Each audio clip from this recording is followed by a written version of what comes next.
ассалому алайкум бинандагони гиромӣ, нашри ҷанбастии барномаи иттилоотии навидро мустақиман манзури шумо мегардонем. Дар студия Соро Холиқназарова.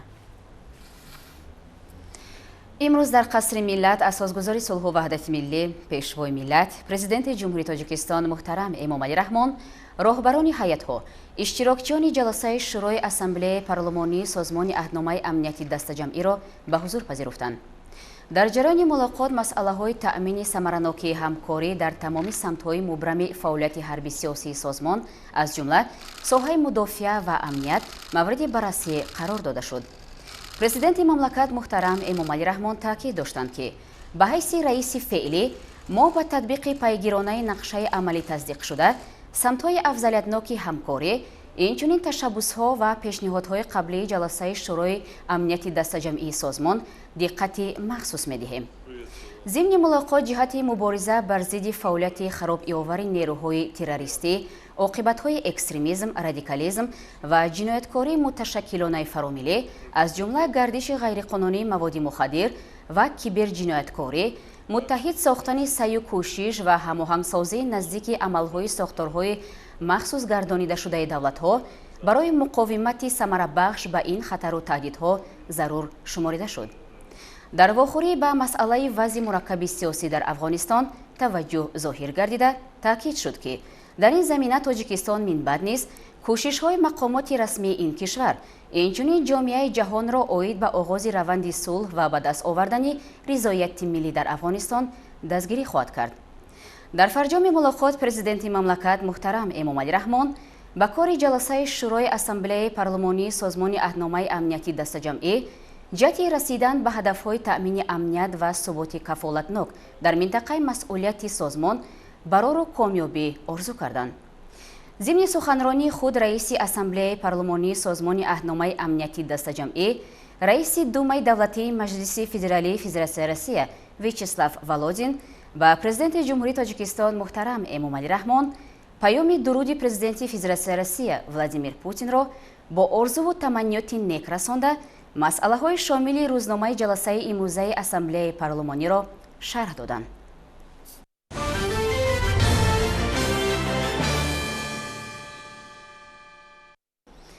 имрӯз дар қасри миллат асосгузори сулҳу ваҳдати миллӣ, пешвои миллат, президенти ҷумҳурии Тоҷикистон муҳтарам Эмомалӣ Раҳмон дабири кулли созмони аҳдномаи амнияти дастаҷамъӣ Станислав Засро ба ҳузур пазируфтанд. дар мулоқот самтҳои афзалиятноки раёсати ҷумҳурии Тоҷикистон дар созмони аҳдномаи амнияти дастаҷамъӣ дар соли 2021 вазифаҳои имрӯзаи созмон ва баъзе масъалаҳои мубрами рӯзномаи минтақавӣ ва байналмилалӣ баррасӣ гардиданд. президенти мамлакат муҳтарам Эмомалӣ Раҳмон таъкид намуданд, ки Тоҷикистон тибқи афзалиятҳои дар доираи созмон эълон шуда вазифаҳои раёсати худро пайваста иҷро карда истодааст. таъкид гардид, ки то имрӯз дар Тоҷикистон ҷаласаҳои кумитаи котибони шӯроҳои амният, шӯроҳои вазирони дифоъ ва вазирони корҳои хориҷӣ баргузор гардид ва корҳои омодагӣ ба баргузории иҷлосаи шӯрои амнияти дастаҷамъии созмони аҳдномаи амнияти дастаҷамъӣ идома дорад. аз фаъолияти котиботи созмон ҷиҳати мусоида дар омодагӣ ва гузарондани чорабиниҳои бобарор дар Тоҷикистон изҳори қаноат карда шуд. ҷонибҳо зимни мулоқот оид ба вазъи душвори низомиву сиёсӣ дар минтақа табодули андеша намуда, мустаҳкам кардани иқтидори ҳифзи сарҳади байни Тоҷикистону Афғонистонро зарур шумориданд. дар вохӯрӣ инчунин дигар масъалаҳои ҷорӣ, аз ҷумла омодагӣ ба баргузории мулоқоти навбатии сарони давлатҳои аъзои созмони аҳдномаи амнияти дастаҷамъӣ, ки соли 2021 дар шаҳри Душанбе баргузор мегардад, муҳокима карда шуданд. имрӯз дар қасри миллат асосгузори сулҳу ваҳдати миллӣ, пешвои миллат, президенти ҷумҳурии Тоҷикистон муҳтарам Эмомалӣ Раҳмон вазири мудофиаи миллии ҷумҳурии Туркия Хулуси Акаро ба ҳузур пазируфтанд. дар мулоқот густариш ва таҳкими бештари робитаҳои байни ду кишвар дар соҳаҳои мухталифи мавриди таваҷҷӯҳи тарафайн ва ҳамкории ниҳодҳои мудофиавии ду кишвар мавриди баррасӣ қарор дода шуд. президенти мамлакат муҳтарам Эмомалӣ Раҳмон таъкид доштанд, ки ҷониби Тоҷикистон аз сатҳу муҳтавои муносибатҳо бо Туркия, ки бар усули бародарӣ, ҳамдигарфаҳмӣ ва эҳтироми манфиатҳои муштарак асос ёфтанд, изҳори қаноатмандӣ менамояд. ضمن بررسی مسئله‌های تامین امنیتی منطقوی جانب‌ها با راه ماندن رابطه‌های مشترک را در مبارزه بر ضد خطر و تهدیدهای معاصر و تحکیم منبعدی همکاری در این سمت ضرور شمردند. در رابطه با تشنج وضع امنیتی و فعالشوی گروه‌های افراطی و تروریستی در منطقه‌های مختلف جهان تاکید گردید که در این جهت ضرورت متحدی تلاش‌های جامعه جهانی در مقاومت با آنها تقاضا می‌گردد. در رفت ملاقات با طور مفصل مبادله افکار جانب‌ها اطراف وضع امروزه تشویش آور افغانستان صورت گرفت. در این ضمن قید گردید که دریافت راه‌های صلح‌آمیز قضیه افغانستان جوابگوی منفعت‌های کشورهای منطقه میباشد. از سطح رابطه‌های سیاسی بین دو کشور، همکاری با ثمر کشورها در چهارچوب سازمان‌های بین‌المللی و منطقوی از جمله سازمان ملل متحد، سازمان همکاری اسلامی، سازمان همکاری اقتصادی و دیگر نهادهای بین‌المللی اظهار قناعتمندی کرده شد. در ملاقات اینچنین عاید به دیگر مسئله‌های مورد توجه جانب‌ها گفتگوی سودمند صورت گرفت.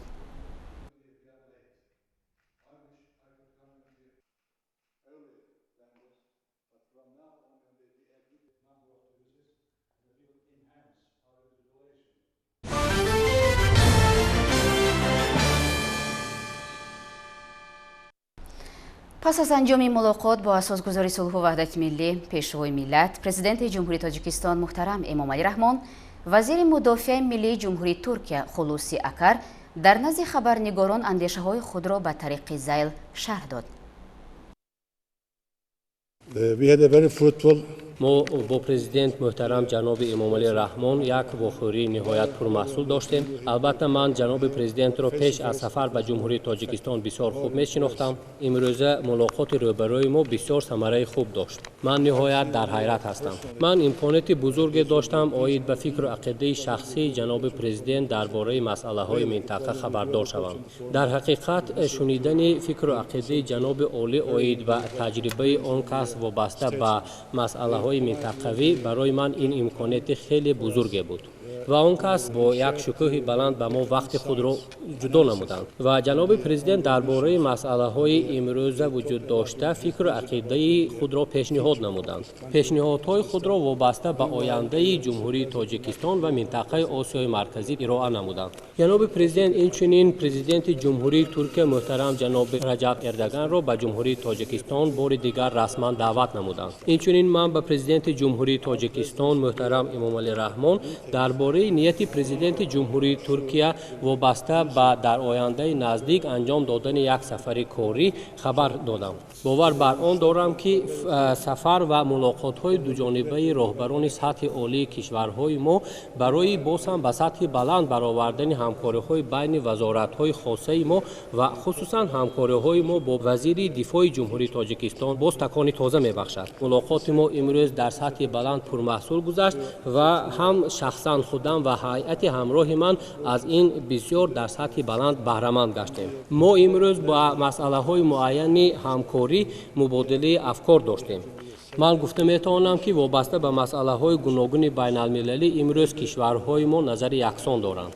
ما جمهوری تاجیکستان را همچون کشوری دوست و برادر و شریک مهم در منطقه آسیای مرکزی می‌حسابیم. مردم‌های بین جمهوری‌های ترکیه و تاجیکستان امروز ارزش‌های یکخیله دارند و یکی از این ارزش‌های بزرگی که بین مردم کشورهای ما وجود دارد این اثری به زوال مولانا جلال الدین رومی میباشد که مردم ما از آن امروز به نهایت بهره برده ایستاده‌اند. ما امروز امکانات خاصی پیدا نمودیم وابسته به مسئله‌های همکاری‌های دوجانبه و منطقوی و اینچنین وضعیت افغانستان مبادله افکار نماییم. سفر کاری من به جمهوری تاجیکستان که روز گذشته پس از نصف روزی آغاز گردید، جمهوری تاجیکستان مهمان نوازی سطح بلند تاجیکستان را نشان داده ایستادند که ما از این خوشحال هستیم.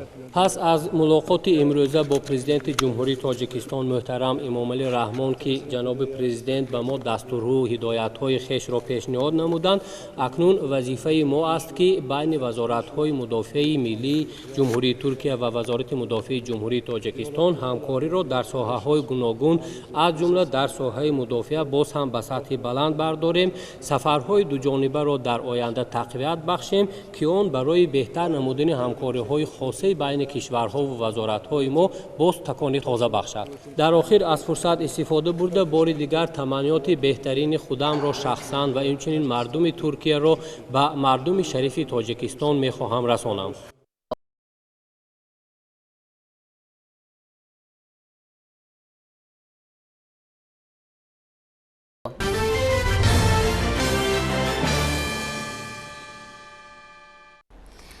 имрӯз роҳбарони ҳайатҳо, иштирокчиёни ҷаласаи шӯрои ассамблеяи парлумонии созмони аҳдномаи амнияти дастаҷамъӣ ба назди маҷмӯаи ваҳдати миллӣ ва эҳёи Тоҷикистон ташриф оварда ба хотири эҳтиром ба арзишҳои волои миллию таърихии миллати бостонии тоҷик дар пояи муҷассамаи шоҳ Исмоили Сомонӣ гулчанд баргузоштанд.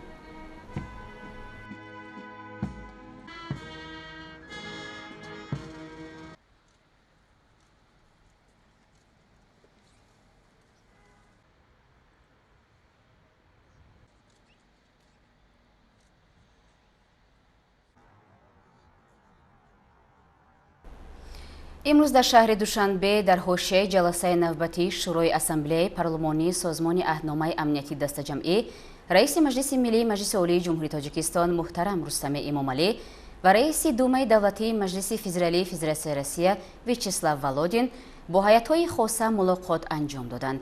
Гузориш дар ин бора.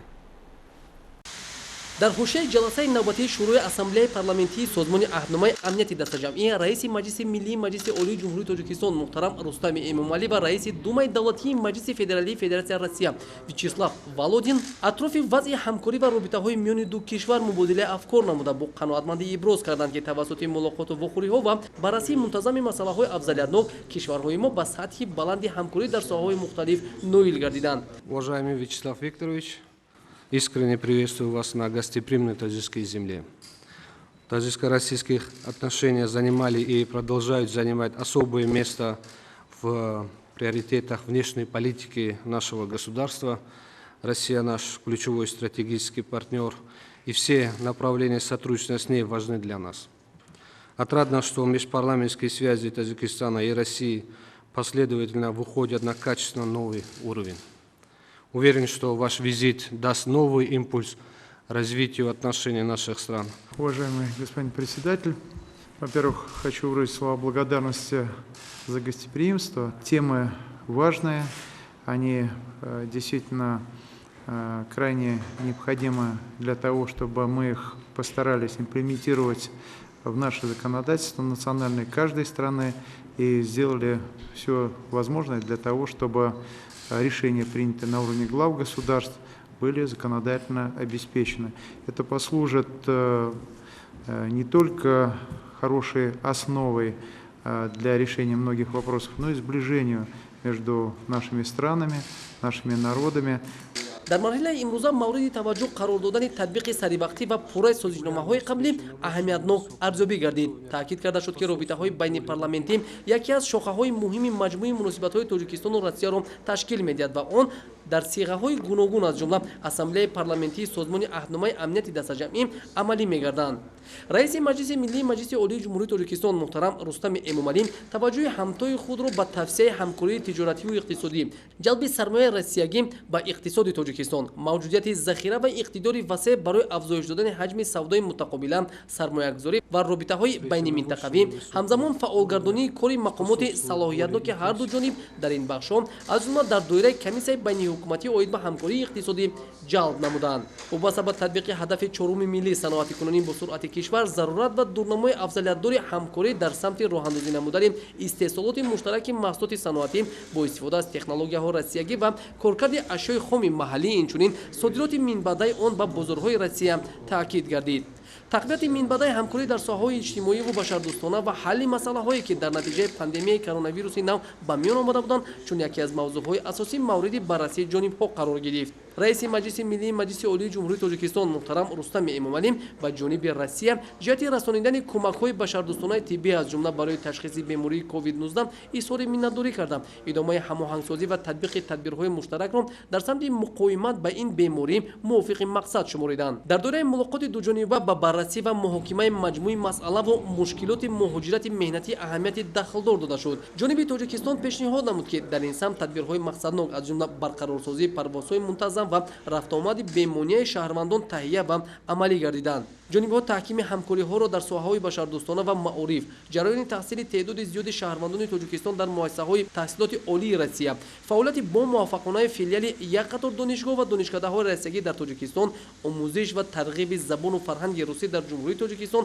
инчунин оғози амалисозии лоиҳаи бунёди 5 муассисаи таҳсилоти миёнаи умумӣ бо маблағгузории ҳукумати Федератсияи Россия дар шаҳрҳои Душанбе, Кӯлоб, Хуҷанд, Бохтар ва Турсунзодаро бо қаноатмандӣ зикр карда барои ҳарчи зудтар амалӣ гардидани иқдомоти мазкур ҳавасмандӣ изҳор намуданд. дар баробари ин ҳамкорӣ ва муқовимат бар муқобили хатару таҳдидҳои фаромиллӣ ба амнияти минтақа ва ҷаҳон ҳамчун самти калидии муносибатҳои дуҷониба арзёбӣ гардид. вазъияти ноорому номуайян дар марзи Афғонистон идомаи музокиротро оид ба мушкилоти афғонӣ, таъмини доимии омодагии ҳарбӣ ва тақвияти ҳамкориро бо Россия дар бахши мудофиа, амният ва ҳарбӣ техникӣ тақозо дорад.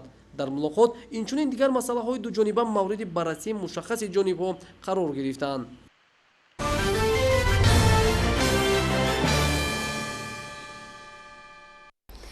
имрӯз дар шаҳри Душанбе таҳти раёсати раиси шӯрои ассамблеяи парлумонии созмони аҳдномаи амнияти дастаҷамъӣ, раиси Думаи давлатии Маҷлиси федералии Федератсияи Россия Вячеслав Володин ҷаласаи навбатии шӯрои ассамблеяи парлумонии созмони аҳдномаи амнияти дастаҷамъӣ доир гардид ки дар он раиси Маҷлиси миллии Маҷлиси олии ҷумҳурии Тоҷикистон, раиси шаҳри Душанбе муҳтарам Рустами Эмомалӣ иштирок ва суханронӣ намуданд.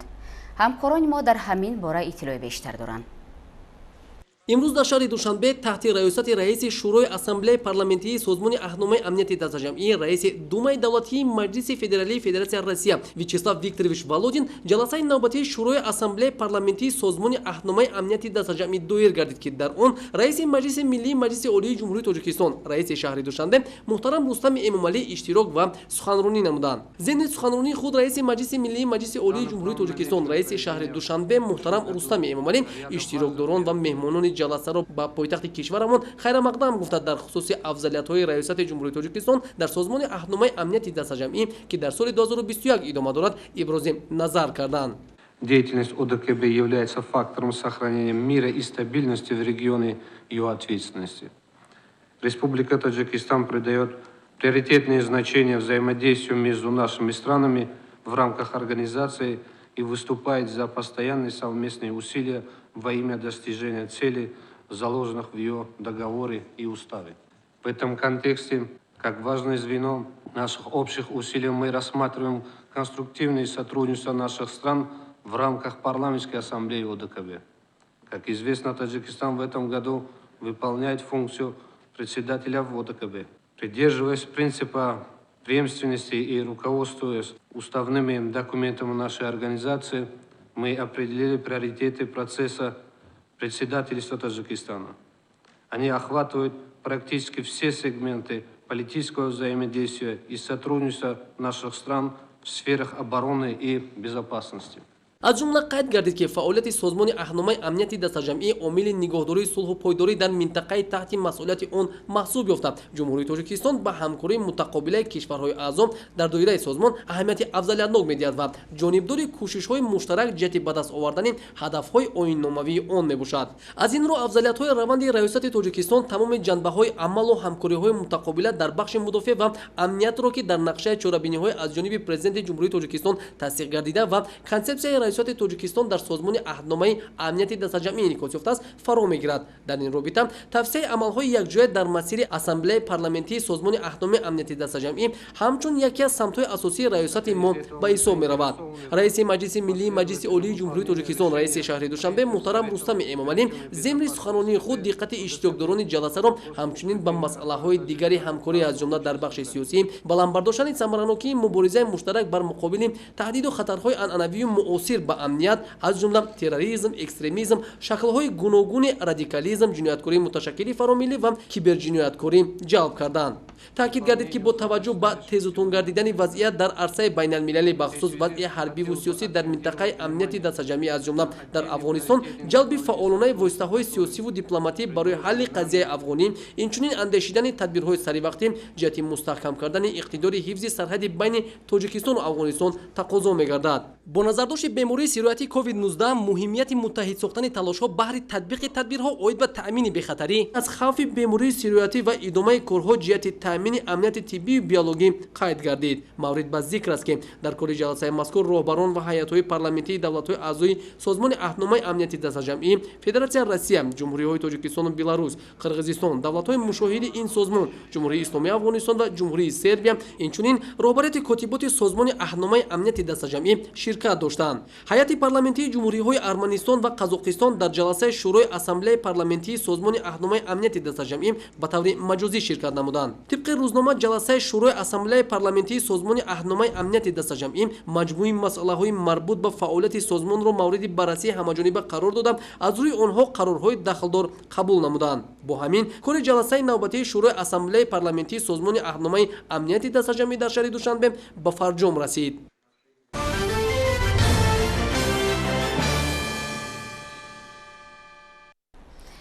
имрӯз даври асосии имтиҳонҳои марказонидаи дохилшавӣ ба муассисаҳои таълимии таҳсилоти миёна ва олии касбӣ, қисмҳои А имтиҳон дар заминаи таҳсилоти умумӣ ва Б имтиҳон дар заминаи таҳсилоти умумии асосӣ барои дохилшавандагони соли таҳсили 2021 оғоз гардид. барои баргузории даври асосии имтиҳонҳо қисмҳои А ва Б дар заминаи 47 муассисаи таълимии таҳсилоти миёнаи умумии 18 шаҳру ноҳияи ҷумҳурӣ марказҳои имтиҳонӣ ташкил карда шуданд ки дар онҳо 1937 нафар дар асоси шартномаи меҳнатӣ ҳамчун корманди муваққатӣ барои ташкил ва идораи имтиҳонҳо фаъолият мекунанд. ҷузъиёти бештар дар матлаби навбатии барнома.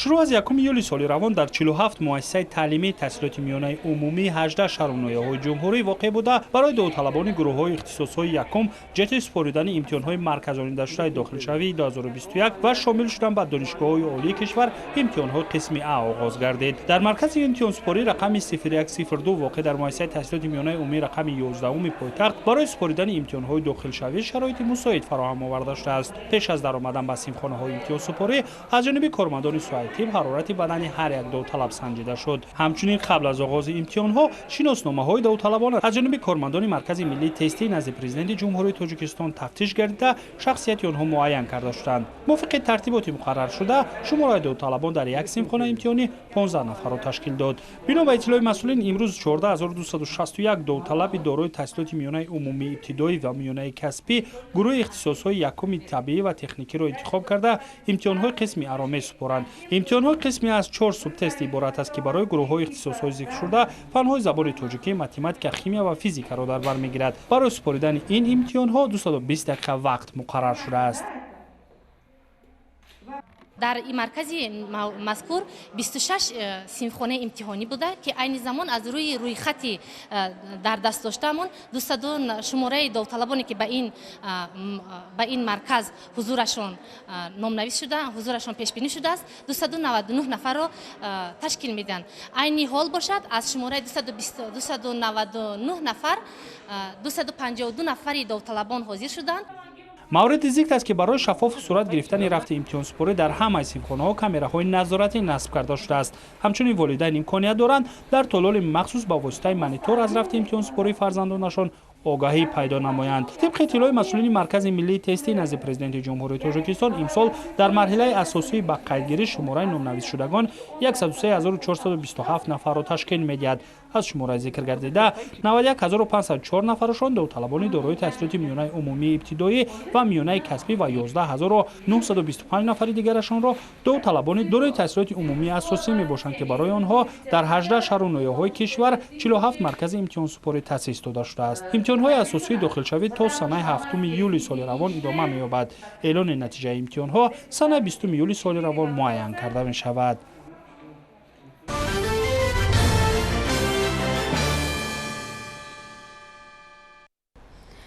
қонунгузории ҷумҳурии Тоҷикистон барои тарғиби маводи нашъадор, моддаҳои психотропӣ ё прекурсҳои онҳо ҷавобгарии маъмуриро пешбинӣ намудааст. новобаста аз ин дар ҷомеа афроде ёфт мешаванд, ки ба ҳар роҳу восита барои тарғибу ташвиқи маводи нашъадор ва ҷалби нашъамандон ба ин маводи марговар даст доранд. таваҷҷӯҳ намоед ба гузориши ҳамкасбони мо дар ин мавзӯъ. ташвиқу тарғиби воситаҳои нашъадор диққати аксари ҷавонону наврасонро ҷалб намуда оқибатҳои хатарнокро дар ҷомеа ба вуҷуд меорад. бинобар ин кормандони агентии назорати маводи нашъавори назди президенти ҷумҳурии Тоҷикистон ҷиҳати пешгирӣ ва бартараф намудани омилҳои тарғиботии маводи нашъадор тадбирҳои мушаххасу мақсаднокро амалӣ намуда истодаанд.